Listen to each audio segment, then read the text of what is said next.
Hello, Divine Sunshiners. Stay uplifted, stay motivated, stay ascended. Namaste, Namago. Hello, Divine Sunshiners. This is Divine Sunshine. I'm in between doing my work study, and I said, let me quickly get on here because I was supposed to do this yesterday, and I got super duper uber busy with Mom taking her shopping. Today's message is self-love. It has come to me, and I will pretty much confess on my own. A lot of times, Ethereal Sorceress has 777 has candles in her pocket therapy thing practices, and you should go check her out. She's got sprays, candles, waist beads, the whole 9 yards, bath,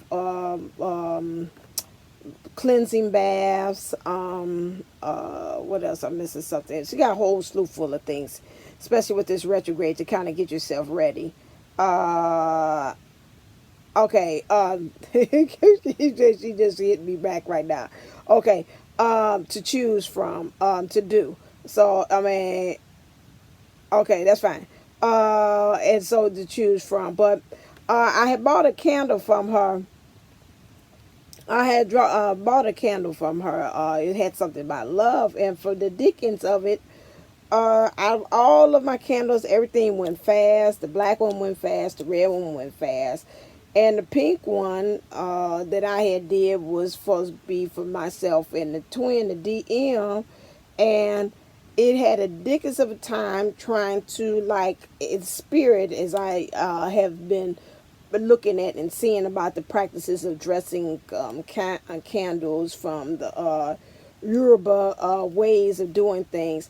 And it was like, the spirit exhausted when the exhausted used up. So some kind of way, when it got to the pink candles always, it never goes all the way out. It didn't go out. And so I did another pink candle, and I dressed it and everything with the intentions of that doing again. And this pink candle went all the way down, and at the end of it, it still had some of the pink candle there. So I know when I went to last time, I asked Ethereal Sorceress 777 this, she's like, oh, somebody's got a problem with exercising self-love. That was the first time. So the second time when I seen it, I said, okay, all right, what is going on here with this? I'm thinking I'm practicing that, but there's got to be some kind of way of a message that's got to be that's saying about this. So as I sat there and I thought about it and having conversations with Mom, we've been doing a lot of talking, that it came to me and stated that, you know what, you have to remember again, sometimes with us in growing up, and I had a couple of things that had happened too in having conversations with others, that's it was something that brought up to my attention. It was like, sometimes I tell people in doing things, like when I tell them no, they're not understanding, and they get kind of upset because they like, well, you should be dropping and doing this for me, signing on for me, writing me back, texting me back, or I need you to do this now for me. I say even on the job, let's put it this way. And I said something, and they wanted me to help them right away, and I was like, no, I'm eating right now. I had to do some taping for the playground experience, and I was like, I'll get back to you when I'm finished doing everything that I need to do. And so when I look back at the email from one of my coworkers, it's like, that's all right, thank you anyway.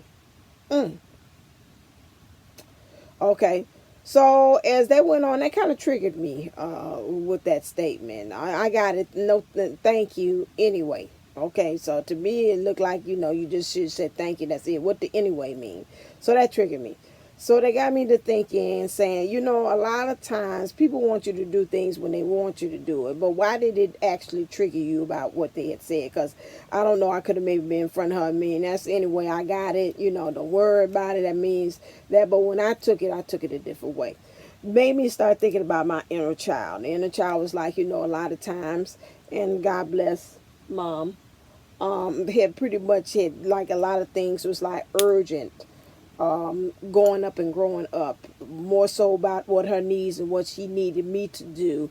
I had to kind of hop to it and to do, which helped me, which made me learn, not help me learn, in a shadow way, which is to put other people's needs first. A lot of things, some things that were said also when I found myself putting my needs first was considered to be selfish, a lot of times. And so again, a lot of times Aries get that bad rap. A lot of times it's like, well, it's you doing that, self-centered, whatever like that. So again, and I was like, aha, there it is. You have this underlying thing here now of putting other people's feelings first, because that is in some ways some parent might have, and I'm not making her the bad guy, but even growing up or some person's situation or on the job or whatever has made you to put their needs first, and everything in life has came along to solidify that belief that what I got to do this for them first. I got to do this for the kids first. I got to do this for my husband first. I got to do this for the wife first, and then I'll do me. Because you might could stem back to your childhood or an earlier experience that you have. Who told you no, what you want, put that on the back burner, I come first. That could be again a childhood wound that had taught you again abandonment of self, rejection of self, judgment, exploitation. Those are all things, because again, now you're using me to will and do things for you, but then I'm putting myself on there, and so I'm not honoring myself. So where does that have you? Again, not practicing self-love, and not again going back to what we talked about on the playground, which is here comes this disassociation of being raised that way, of saying, well, this is the Booker or Jackson way of doing things, and so now I don't put my needs first, I put theirs first. And that's the way her mother's might have taught her. The father, then I can see with my dad too. My mom is always right. She says that. So I really got to go by what my mom knows, because she knows better than anything else. So everything else everybody else says, I put that on the back burner again. So now there's another practice of not self-love, because now I'm looking at family and friends to tell me what love is. When do I love myself? No, I honor what you say is best for me, and then I look at what I want and I put that on the back burner and say, well, since mom says this, then guess what? I don't want the girl, because mom says she doesn't like the girl. So now I gotta honor what my mom says. That goes back to again with that statement, honor thy mother and father. And then again, those who really put that down as a truth, and that's it with a period, that causes a problem for a person to say that really are literally and not having enough honor of self, and I'm about to say common sense in some ways, to kind of go through there and filter it to say, okay, that means that, but let's not forget about self, because even in the text it also say honor thyself, thy neighbor as thyself. But that means you got to start from you. How do you honor yourself first? That's that self-love. Then you apply it onto that one. But it's still about you. And then everything else like sunshine radiates from that point on. That is where we're getting off, and it still is telling me what about that disassociation, because I kept on saying about that, it keeps bringing me back to at the beginning. So my point is even though if that disassociation was placed in you, and please watch the playground experience this Friday live Q&A about disassociation, because it's popping up, especially when we're handling these ancestral things, these things talking about family and getting things together, and the two polarities that the Piscean thing is bringing in as far as our direction, like cycles, because the Piscean things I'm doing more so of a interpretation of it, intuitive things, of looking at that and seeing how it's like a cycle. One is chasing the other. Again, how are you doing that with those two ideas? It's got you kind of like circling around too as well. You've got to like pick, okay, are we going both of the same idea? Okay, they might be the light and the shadow, but we got to find light and shadow going in the same direction when we talk about that. And that's especially about this self-love. Okay, I heard you. So now how do I get self-love, the light and the shadow, on board with understanding how do we practice self-love with that and completing and sealing off that cycle, especially when we talk about the family dynamics. And if that's something that you had grown up, like I had said there, and it's not, again, not saying that they doing it intentionally or in spite or whatever. It's just like, again, that's the way I seen it, that's the way I was raised. I pass on, or I'm really trying to call myself to be protecting you in the process. And sometimes that in that protection there is that fear based there. That's why I said you have to watch it as well, as far as listening to these, consider the source, looking at authority, and seeing again, because I'm taking a course in reflective leadership, and as again, as a leader, reflect, does that really align with where I am now? Okay, with that kind of thought process or that premise to say, okay, for me to continue on and to say, put your needs first, not mine's. As a leader, just like when they tell you on the airplane, you put your mask on and everybody else, you make sure you're straight, because if you're not straight, you can't be straight for anybody else. That is truly what self-love is, making sure you have your needs met, and then we can filtrate from that point on.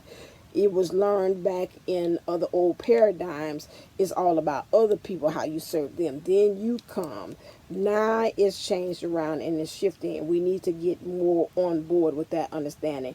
It's not the outward. It's what's the saying? It says, so within, so without. Which means right there from that statement, it starts with you. It begins with you.